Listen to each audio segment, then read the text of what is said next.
वालेकुम my dears, I hope that आप सब ठीक होंगे। माय डियर्स, आज का हमारा टॉपिक ऑफ डिस्कशन है न्यूटन्स लॉ ऑफ मोशन। लेकिन उससे पहले जो हमारे पिछले लेक्चर्स में हमने velocity time graph, displacement time graph lectures हमने अपलोड की थी। आई होप दैट आपने उसको वॉच किया होगा। उसका एक दो एमसीक्यूज हम करेंगे क्योंकि एंटी टेस्ट के हवाले से हम इस लेक्चर्स को लेकर चल रहे हैं। एंटी टेस्ट की प्रिपरेशन हो रही है, उस हवाले से हम एक एमसीक्यूज देखेंगे। देखिए, अगर इस तरह के एमसीक्यूज आपसे पूछा गया, यहाँ पे वेलोसिटी टाइम भी हो सकता है, लेकिन डिस्प्लेसमेंट टाइम ग्राफ अभी हम बात करेंगे, बाद में हम वेलोसिटी टाइम ग्राफ की बात करेंगे। तो डिस्प्लेसमेंट डिवाइडेड बाय टाइम क्या हमें देता है या क्या मिलता है? वेलोसिटी मिलती है। तो वेलोसिटी ए, ठीक है, और वेलोसिटी बी, बी का जो एंगल बन रहा है वो 45 और ए का जो एंगल बन रहा है वो 30। तो ये हमें स्लोप हमें क्या देता है? टेंजेंट थीटा देता है, tangent A and tangent B, ठीक है। इसी तरह टेंजेंट 30 ए को आप डिवाइड करेंगे और टेंजेंट 45 को आप डिवाइड करेंगे, ठीक है। टेंजेंट 30 की वैल्यू आपको याद होनी चाहिए 1 बटा स्क्वायर रूट 3 एंड 45 का 1 है, ठीक है। इसको आप कैलकुलेट करेंगे तो 1 बाई स्क्वायर रूट बाई 3 आएगा। इसको आप रेशो की फॉर्म में यू लिख सकते हैं। इसी तरह यहाँ पे आपको वेलोसिटी टाइम ग्राफ भी दे सकते हैं, वेलोसिटी टाइम ग्राफ भी आपसे पूछ सकता है my dears.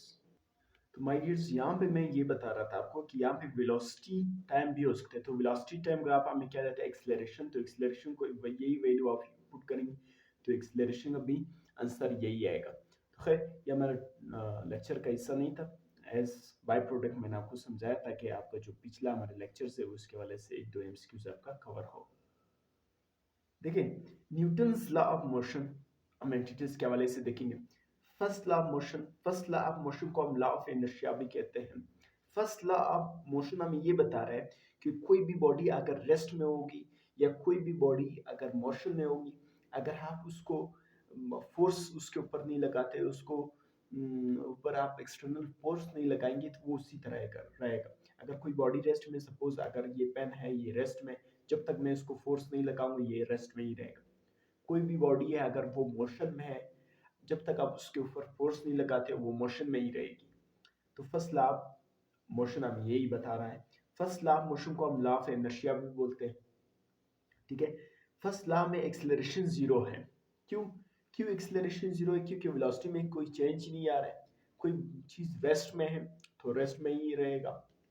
Initial frame of reference, initial frame of reference उस रेफरेंस को हम कह सकते हैं जहां पर first law of motion applicable हो, ठीक है।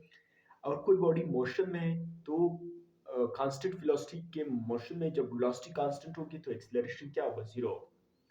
इसी तरह ये एमसीक्यूज भी पूछा जा सकता है आपसे कि फर्स्ट लॉ ऑफ मोशन हमें क्या बता रहा है? फर्स्ट लॉ ऑफ मोशन हमें फोर्स के बारे में बता रहा है। First law of motion define force. इसी तरह अभी हम सेकंड लॉ को माय डियर्स देखेंगे। ये पॉइंट से जो एंटी टेस्ट के हवाले से, ठीक है। यहाँ पे आप देख सकते हैं सेकंड लॉ ऑफ मोशन, ठीक है। सेकंड लॉ ऑफ मोशन क्या करते हैं? मेजरमेंट ऑफ फोर्स करते हैं, यानी फोर्स को मेजर करते हैं सेकंड लॉ ऑफ मोशन, ठीक है। इसी तरह ये सारे एमसीक्यूज मैंने लिखे, ये आपने इजी नहीं लेना है, आपने इसको एक एक पॉइंट के फर्स्ट लॉ ऑफ मोशन को हम लॉ ऑफ इनर्शिया भी कहते हैं। फर्स्ट लॉ ऑफ मोशन को define force, first law of motion में एक्सेलरेशन जीरो होता है उसके फ्रेम ऑफ रेफरेंस में, ठीक है। ये चीजें आपने याद रखनी है। सेकंड लॉ में क्या बताता है? ये फोर्स की मेजरमेंट करता है कि कोई बॉडी के ऊपर कितनी फोर्स लग रहा है, ठीक है। और इसमें कुछ कैलकुलेशंस है वो भी मैं आपको बता देता हूँ। देखिए, जितना ज्यादा फोर्स होगा उतना ज्यादा एक्सेलरेशन होगा। जितना ज्यादा एक्सेलरेशन होगा, जिसका मास कम होगा उसका एक्सेलरेशन सबसे ज्यादा होगा। ये आपने कैलकुलेशंस, मैं पूरा वो इक्वेशंस यहाँ पे नहीं लिख सकता हूँ, ठीक है। और इसको अगर आप कैलकुलेट कर लेंगे, ठीक है, तो F is equal to M है। एम से मुराद मास, ए से एक्सेलरेशन, एफ से फोर्स। तो इसका यूनिट क्या होगा? ठीक है, 1 न्यूटन। 1 न्यूटन किसका इक्वल है? केजी मीटर पर सेकेंड स्क्वायर, ठीक है। फोर्स का यूनिट क्या है? 1 न्यूटन, और उसको आप केजी मीटर पर सेकेंड स्क्वायर भी लिख सकते हैं। और सीजीएस यूनिट 1 न्यूटन किसका इक्वल है? 10⁵ डायंस, ठीक है। ये भी आपने याद रखना है। सीजीएस एक ओल्ड यूनिट है, ठीक है, जिसमें हम लेंथ, मास और टाइम का बात करते हैं। और ये एमसीक्यूज में कभी पूछ लेते हैं कि 1 newton is equal to 10⁵ dynes. इसी तरह जब फोर्स कांस्टेंट होगा तो फिर आपने ये वाली इक्वेशन यूज करनी है कि acceleration is inversely proportional to मास।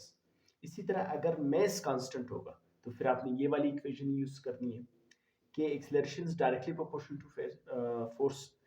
अगर एक्सेलरेशन कांस्टेंट होगा तो फिर क्या होगा, जब एक्सेलरेशन कांस्टेंट होगा तो F1 सॉरी ये रेशो की फॉर्म्स में, ये लास्ट में मैं अभी आपको समझाऊंगा। कैमरे को थोड़ा सा सेट कर लूँ ताकि पूरा नजर आ सके आपको। यहाँ पे आप देख सकते हैं कि अगर मास कांस्टेंट हो और रेशो की फॉर्म में क्वेश्चन पूछा जाए तो आपने ये वाली इक्वेशन यूज करनी है, A1 A2 F1 and F2। ठीक है, अगर यहाँ पे एक्सेलरेशन कांस्टेंट रहेगा तो फिर आपने ये वाली इक्वेशन यूज करनी है रेशो की फॉर्म में। अगर क्वेश्चन हो कि एक फोर्स है और दूसरा फोर्स इतना है एज कम्पेयर टू मास इतना है और दूसरे का मास ये है, तो एक्सेलरेशन क्या होगा। तो यहाँ पे आपसे रेशो की फॉर्म में क्वेश्चन पूछा जा रहा है, जिसमें आगे जाके हम प्रैक्टिस एमसीक्यूज में डिस्कस करेंगे। तो फिर आपने ये वाली इक्वेशन यूज करना है। अगर आपसे जनरल बात की जाए जिसमें आपको ये ना बताया जाए कि मास कांस्टेंट है, एक्सेलरेशन कांस्टेंट है, फोर्स कांस्टेंट है, तो फिर आपने ये वाली इक्वेशन यूज करनी है, A1 A2 यानी एक्सेलरेशन, F1 F2 यानी फोर्स, और मास क्या है, मास m2 ऊपर और नीचे m1। ठीक है, ये कुछ एमसीक्यूज हैं, बहुत इंपॉर्टेंट इक्वेशंस हैं। आपसे एज इट इज भी पूछा जा सकता है या एमसीक्यूज के देकर इसके हवाले से एक क्वेश्चन भी पूछा जा सकता है। तो आपने याद रखना है, जब मास कांस्टेंट होगा तो ये वाली इक्वेशन, फोर्स कांस्टेंट होगा ये वाली इक्वेशन, मास कांस्टेंट होगा तो रेशो की फॉर्म में ये वाली यूज करेंगे। अगर एक्सेलरेशन कांस्टेंट होगा तो रेशो की फॉर्म में अगर क्वेश्चन पूछा जाए तो ये वाली यूज करेंगे। एंड ये जो इक्वेशन है ये रेशो की फॉर्म में अगर क्वेश्चन पूछा जाए, जर्नल ये ना बताया जाए कि मास कांस्टेंट है, एक्सेलरेशन कांस्टेंट है, फोर्स कांस्टेंट है, क्या कांस्टेंट है। ठीक है, तो फिर आपने ये वाली इक्वेशन यूज करनी है। या आगे जाके एक वीडियो में बनाऊंगा जिसमें मैं तमाम इन सबको एक जगह लिख के आपके लिए शॉर्टकट ट्रिक्स या फॉर्मूले वगैरह आपके लिए लिखूंगा। बाद में हम उसको डिस्कस करेंगे। तो थर्ड लॉ की तरफ बढ़ते हैं कि थर्ड लॉ ऑफ मोशंस हमें क्या बता रहा है माय डियर्स। यहाँ पे आप देख सकते हैं थर्ड लॉ ऑफ मोशंस हमें ये बता रहा है कि फोर्स पेयर की फॉर्म में एग्जिस्ट करता है, यानी अगर एक एक्शन फोर्स होगा दूसरा रिएक्शन फोर्स होगा। तो थर्ड लॉ में क्या बता रहा है कि फोर्स जो है पेयर की फॉर्म में एग्जिस्ट करता है। सेकंड लॉ में फोर्स की मेजरमेंट बताता है। फर्स्ट लॉ में ये बताता है कि डिफाइन फोर्स, फोर्स के बारे में जो डिफाइन कर रहे हैं वो फर्स्ट लॉ है। फोर्स की मेजरमेंट हमें सेकंड लॉ, और फोर्स इन पेयर्स की फॉर्म में एग्जिस्ट करना ये थर्ड फॉर्म्स से हमें पता चलता है। और थर्ड लॉ ऑफ मोशन हमें यही बता रहा है। ठीक है, action and reaction never cancel each other. Action और रिएक्शन ये एक बॉडी पे नहीं लग रहा है। एक्शन एक बॉडी पे लगती है तो रिएक्शन दूसरा बॉडी देती है, जिसकी वजह से ये फोर्स जो है एक दूसरे को कैंसिल नहीं करती, एक दूसरे को बैलेंस नहीं करती। ये डिफरेंट बॉडी की वजह, डिफरेंट बॉडी पे लगने की वजह से तो क्या हो रहा है, एक्शन और रिएक्शन एक दूसरे को ना कैंसिल करते हैं ना बैलेंस होते हैं। Action and reaction act are two different bodies. यदि सपोज अगर आप बॉल फेंकते हैं वो वॉल के ऊपर, ये एक्शन है। वापस बॉल बॉल के ऊपर फोर्स लगा के, ये रिएक्शन है। तो दो मुख्तलिफ बॉडीज के ऊपर एक्शन एंड रिएक्शन हुआ, जिसकी वजह से ये फोर्स एक दूसरे को ना कैंसिल करती है और ना ही बैलेंस होती है। इस थर्ड लॉ ऑफ मोशंस का आपसे एग्जांपल पूछा जा सकता है, स्विमिंग, वॉकिंग वगैरह, ये सारे थर्ड लॉ ऑफ मोशन के एग्जांपल्स वगैरह हैं। इसी तरह यहाँ पे आप देख सकते हैं कि मैंने छोटा सा डायग्राम बताया कि जब हम वॉकिंग करते हैं तो फोर्स ऑफ फ्रिक्शन वो हमारी वॉकिंग के डायरेक्शन में होता है। ठीक है, और जो हम अप्लाइड फोर्स लगाते हैं वो अपोजिट टू, यानी अगर हम वॉक इस तरफ कर रहे होते हैं तो हम जब फोर्स लगाते हैं अप्लाइड फोर्स वो अपोजिट डायरेक्शन में होता है। और फोर्स ऑफ फ्रिक्शन वो हमारी वॉकिंग की डायरेक्शन में थे। अगर हम यू जाएंगे तो फोर्स ऑफ फ्रिक्शन भी यू होगा, अगर हम यू जाएंगे तो फोर्स ऑफ फ्रिक्शन भी यू होगा। तो ये छोटी डायग्राम जब यहाँ मैंने बनाई है इसका मतलब यही है कि जिस तरफ हम फोर्स लगाते हैं, ठीक है, जिस तरफ हम वॉक करते हैं उसी तरफ जो है फोर्स ऑफ फ्रिक्शन लगती है, और अपोजिट जो है हम अप्लाइड फोर्स लगाते हैं। तो ये छोटी सी वीडियो में हमने तीन लॉस ऑफ मोशन को डिस्कस किया। हमने ये देखा कि फर्स्ट लॉ में क्या बताता है कि कोई भी बॉडी अगर रेस्ट में तो रेस्ट कोई भी बॉडी अगर रेस्ट में या मोशन में, जब तक आप उसके ऊपर फोर्स नहीं लगाते वो अपनी स्टेट को चेंज नहीं करता।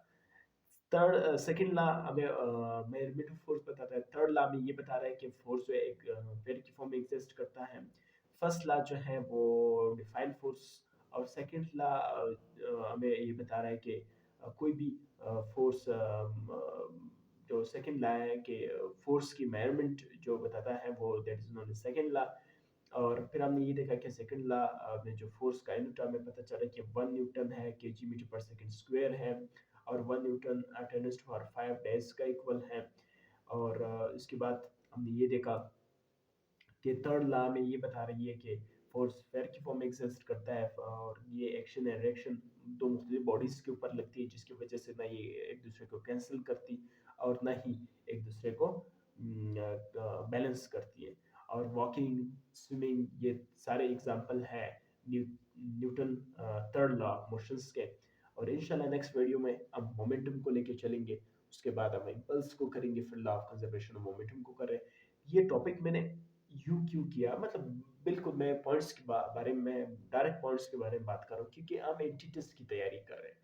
हमने लॉन्ग इक्वेशंस, लॉन्ग ये नहीं करना है कि भाई आप लॉन्ग इक्वेशंस लिख के उसी तरह डेफिनेशन लिख के एग्जांपल दे दे, नोट लिख के एक्सप्लेनेशन लिख के, बिल्कुल हम एंटी टेस्ट की बेस पे तैयारी कर रहे हैं, टू द पॉइंट बात करेंगे कि।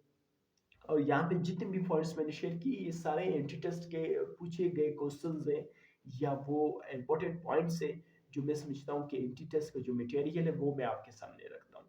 ठीक है। और डिफिनेशंस वगैरह का तो ना टाइम है एंटी टेस्ट का, जब आप तैयारी करते हैं कि आप उसी तरह एक्सप्लेनेशन लिखे, डिफिनेशन लिखे, नोट लिखे, एग्जाम्पल लिखे, वो एक बहुत बड़ी कहानी है।